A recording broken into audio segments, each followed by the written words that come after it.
Welcome, everybody, to the 17th Financing Philadelphia's Future with Councilmember Derek Green. Slow down. I'm promoting you, Derek. So I'm Susan Windle. I am chair of the Philadelphia Public Banking Coalition, and we have been working alongside Councilmember Green, Lowe, these many months. I can't even count them. But here we are. And let me just say, they're the instructions. You can read them. Speaker view works good. Enter your questions in the chat. Let us know which section of the city you're from. And if you'd like to be on our email list, this is very important. Enter your email in the chat so we can keep you posted as things develop. So here we are. Council member, we have encountered a bit of a roadblock or several roadblocks, and I want to give you the opportunity to illuminate the public. This meeting is being recorded, by the way, so hopefully you're all comfortable with that. It'll be up on our website and YouTube channel within the next couple of days. So take it away. Let us know. Well, Susan, it's a pleasure to be here. And I can't believe we've had 17 episodes of Financing Philadelphia's Future. As I said to our previous host, Vanessa Lowe is not here with us, who I've affectionately called the Oprah Winfrey of public finance. And I will call you the Joan Baez, although you have another poet that you also like, but the Joan Baez public financing, because you're such a great poet. I also like Joan. But we are at an impasse right now. Although City Council passed 15 to 1, the legislation to create the Philadelphia Public Financial Authority. As we were going through the budget process, and I engaged my council members by sending emails, sending a letter, and also sending a letter to the mayor requesting support not only for the board appointment, but also for the financing for the Philadelphia Public Finance Authority. And send that letter, did not get a response for some time. Eventually, in conversations with Council President Clark and other colleagues as we were looking at the state budget, Council President, and I want to thank him for doing this, reached out to the administration again. And then I did get a response to my June 3rd letter on June 22nd, basically stating that although the administration supported the ideas and concepts that hope to be achieved through the Philadelphia Public Financial Authority, I felt there are other avenues or entities that could do some of these things. I felt that was unfortunate. I know others felt that we could have had a conversation with the administration earlier about some of those concerns, but we worked with the administration, at least the law department and the treasurer's office, going back to May of last year in drafting this legislation. We went through a lot of iterations, got a lot of great legal advice from the law department, and worked with the treasurer's office. As some of the people on this call may remember, we were having meetings twice a week going back to May of last year, both with our outside counsel, Holland and Knight, as well as the law department and the treasurer's office. And that was the entities that we worked with to draft the legislation that was introduced and then passed 15 to 1. So it's unfortunate that we received this response from the mayor. We're also looking at additional ways how we can still move forward with this entity. One, through the transfer ordinance, which often occurs in the fall of the year, as well as look at other ideas in reference to the board appointments. It was the law department in their review of state law stated that the mayor has to make the appointments to the corporate board of the Philadelphia Public Finance Authority, and that corporate board will then appoint the policy board. So we, through the Philadelphia Public Banking Coalition, have received letters of interest and resumes that want to join this board. And we think that's something that will be beneficial to the city of Philadelphia. One of the things that the mayor said in his letter were that there are entities like PIDC that could do some of the things that are contemplated by this new entity. Well, the mayor's idea is interesting, but as a former banker and small business lender, it doesn't make sound lending decisions to have an entity lend and provide guarantees to the same entity. That creates more risk for the entity, like a PIDC. And also, that's not part of the business model of traditional lenders, both nonprofit and for-profit lenders. That's why we saw the need to create this entity, the Philadelphia Public Financial Authority, to fill the gap, which provides a void for those small businesses that are needed in our city to grow. A statistic that you've heard me say and others have said quite a bit, that in the city of Philadelphia, we have a 43% African-American population and about an 18% Latin population. But only 6% of the businesses with employees are owned by African Americans, and only 4% of the businesses with employees are owned by citizens of from the Latin diaspora. And those are the entities that are best credited in creating small businesses and creating jobs, are small businesses. And when you think about the challenges that many of these businesses have had coming out of the pandemic, and thinking about the public safety issues we're seeing in our city, especially gun violence. The best way to address gun violence, I believe, is a job. And the best creators of jobs are small businesses. And to help these small businesses to create more jobs, they need programs and they need facilities like credit enhancements and loan guarantees to help them grow, especially as they're dealing with some of the challenging financial issues they've been dealing with coming out of the pandemic. Hmm. Yeah, and one might wonder if we have an authority that is responsible for economic development, and as the PIDC has been for these many years, that they might have already done something, and things have gotten worse. So, well, but I mean, but Susan, that's a great point that you raised, is that, PIDC, which is a nonprofit corporation jointly formed by the city and the Greater Philadelphia Chamber of Commerce, and they have a lending entity called PIDC Community Capital. But PIDC, just like traditional for-profit lenders, their business model is to lend out money.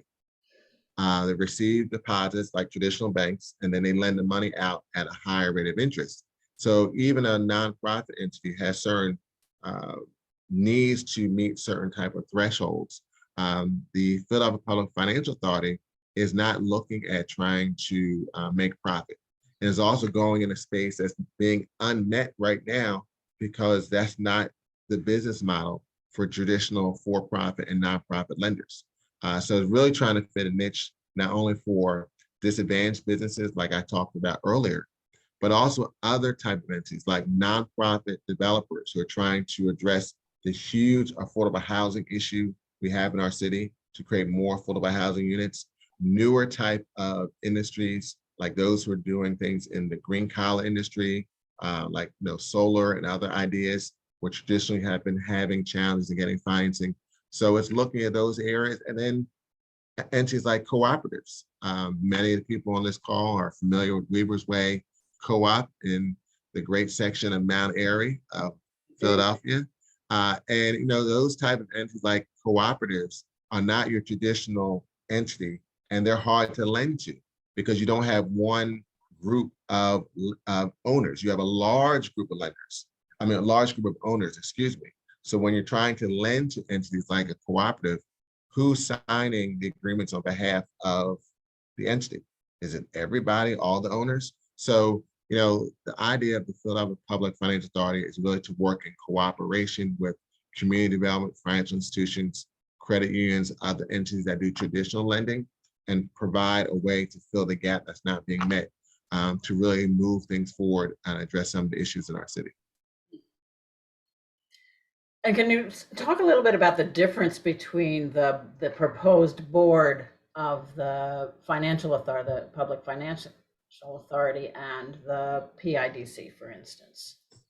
Well, now Philadelphia Industrial Development Corporation is a private nonprofit corporation that was jointly formed by both the City of Philadelphia and the Greater Philadelphia Chamber of Commerce. Its board appointments come from those, but the city and the chamber. And so it has a mission to provide lending and other types of services to help the city of Philadelphia and the region. As we were creating the Philadelphia Public Finance Authority, well, we took a different approach and also included some of the areas and concerns that felt needed to be addressed.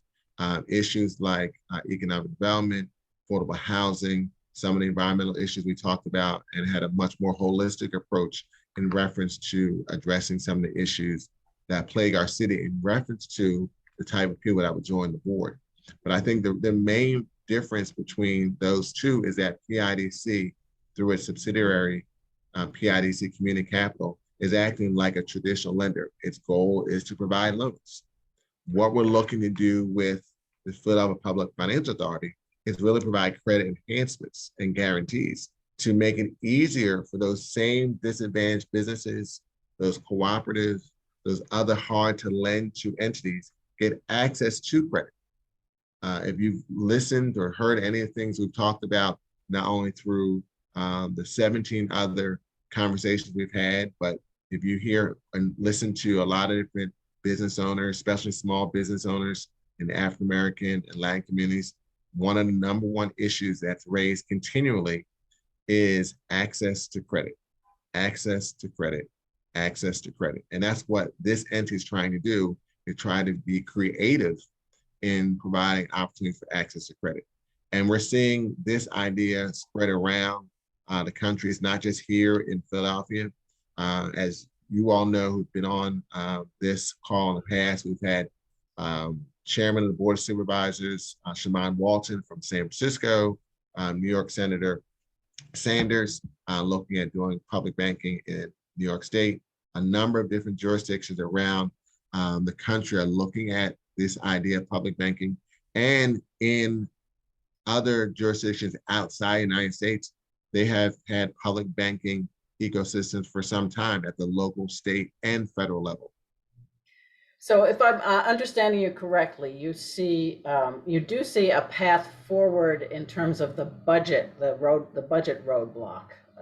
That would be this thing you called a transfer ordinance. Can you speak a little bit about?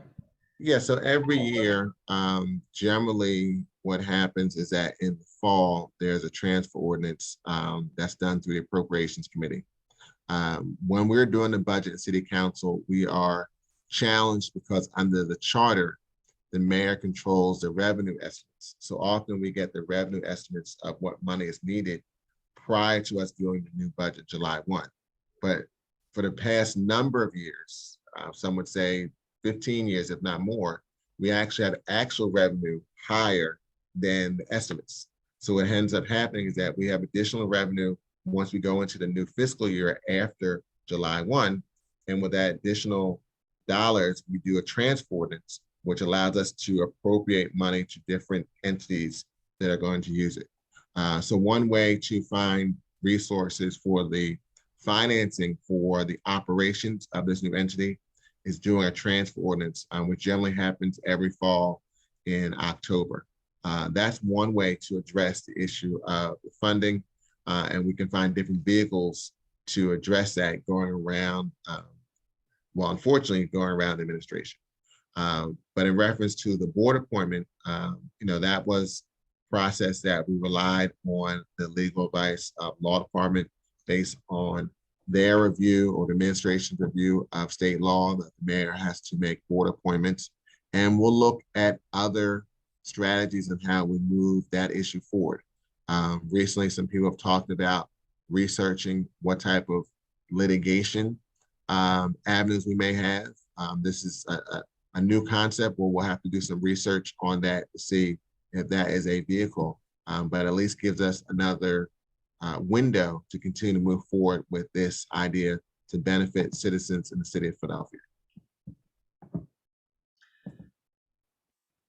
So before I turn it over to Peter, it strikes me as an obstruction of democratic process on the part of the mayor to take a veto-proof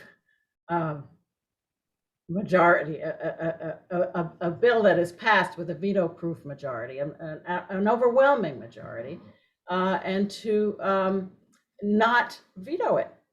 Because if he had vetoed it, then it would have been up for public debate, and we could have really examined all of this. And from my perspective, that is an affront to democratic process, to open debate. So As part of our legislative process, the administration can either sign a bill, veto a bill, or let it become law without the mayor's signature.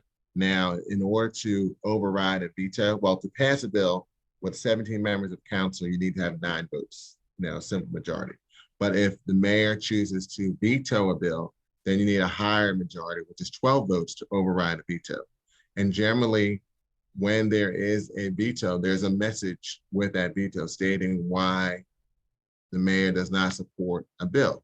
And then, as you stated, Susan, that will give us opportunity to have a debate on overriding the veto based on the things that are in the veto message, and have a conversation regarding some of the concerns that were raised by the mayor in saying, I can't support this legislation. Unfortunately, that did not occur. I even sent a letter on June 3rd as we were going through getting to the finer details of the budget process, stating my goal once again to have this new authority having board appointments and have financing for it.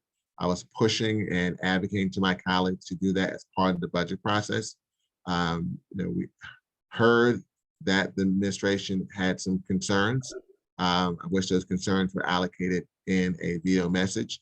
And I was told I was receiving a letter in response to my letter from June 3rd regarding the administration's concerns. After having another conversation with council colleagues, and I still stated I had not received any type of letter, that's when the administration did send a letter on June 22nd of this year as we're getting ready to wrap the budget process up. And some of the things that were in the letter are typical things you would see in a veto message. And we could have had a real conversation, debate, and the administration could have put those issues forward in a more public way so we could have had that debate and had a back and forth. I mean, I think from my perspective, I'm not mad or angry about the position the administration took. As a former banker and as a lender, I just have a different experience having done lending, having been a small business lender, about some of the things I've seen in our city and needed. And we could have had that conversation. We could have engaged in that conversation in a public way, but unfortunately we did not. And so now we're at this point where we are trying to continue to move this idea forward, just like people in other parts of the country are trying to move the idea for public banking forward in their jurisdiction. And we will persist with you. Peter, do we have questions coming from your end or from the chat?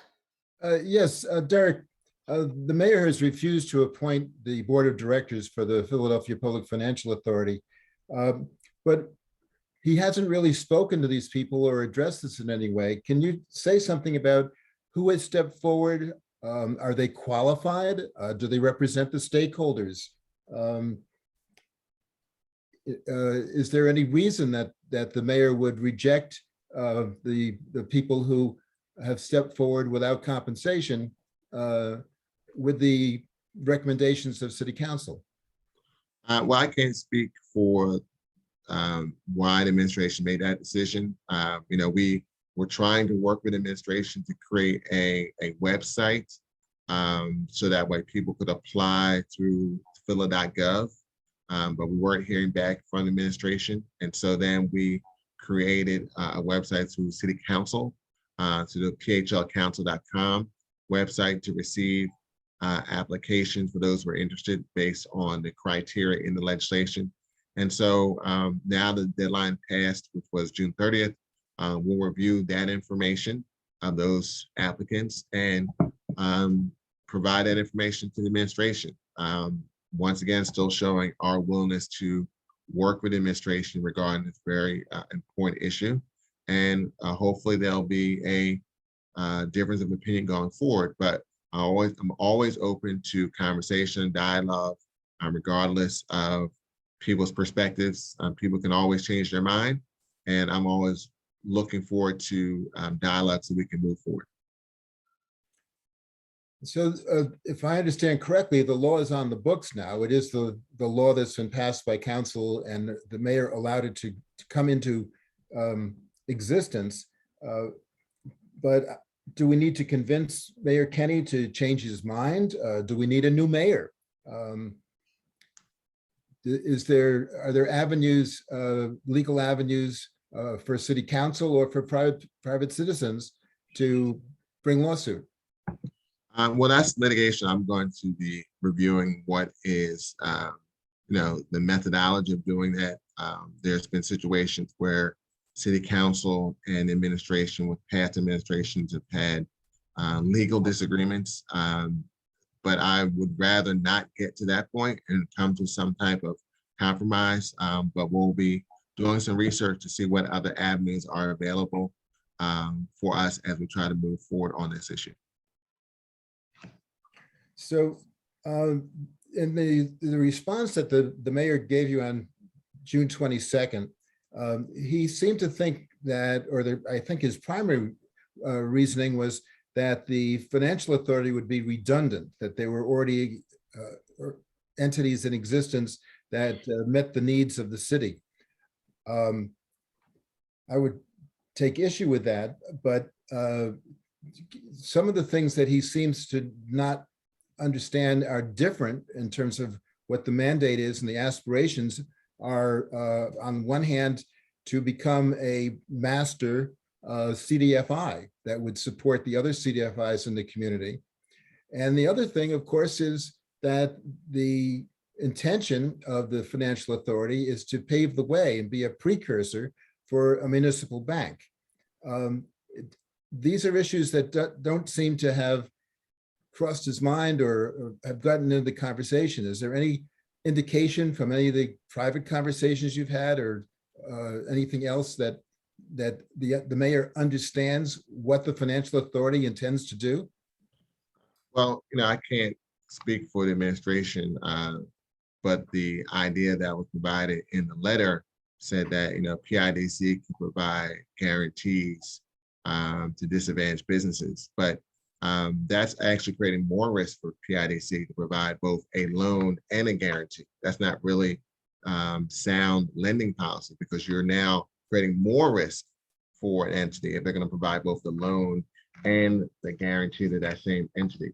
That's why in other industries like insurance, you have your insurance policy, you also have reinsurance, but you don't have reinsurance for the same underwriter that provide the initial insurance policy, because the goal is to spread the risk. And the idea for this new entity is to do just that, to create a vehicle to provide some additional assistance to disadvantaged businesses that traditionally have not been getting this type of credit vehicle or this type of instrument to really help them grow as a small business, to create more jobs and to move our city forward. And that's why we're trying to not be in competition with traditional CDFIs, or, for this idea with PIDC or other entities. We're trying to create an entity that's going to fill a void that's not being met. Because if you talk to a number of businesses, small businesses in particular, especially those in the African-American and the Latin communities, they will say that access to credit is one of the #1 issues that stops them from growing.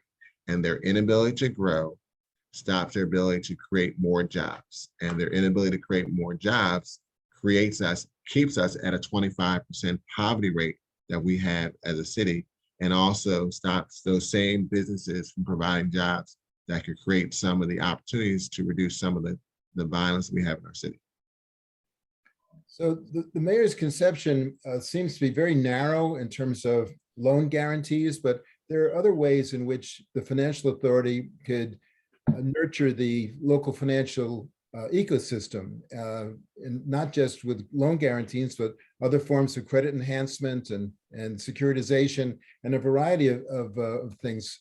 Has there been any discussion about any of those other potentials? Right, and Peter, that's a good point, because it's not just guarantees to the businesses we talked about, like disadvantaged businesses or cooperatives or newer industries like in the solar or green collar industry, but some of those same community development financial institutions also could receive a guarantee from the Philadelphia Public Finance Authority, because they too have need to grow and get access to more credit themselves.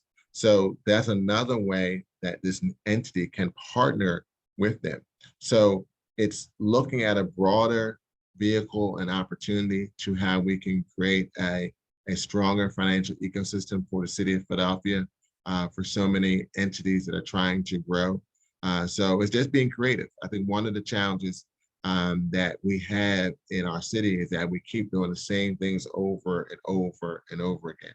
And so when the coalition first came to me about this idea about a public bank, it was really intriguing, because I was a small business lender for Meridian Bank at Broad and Glenwood.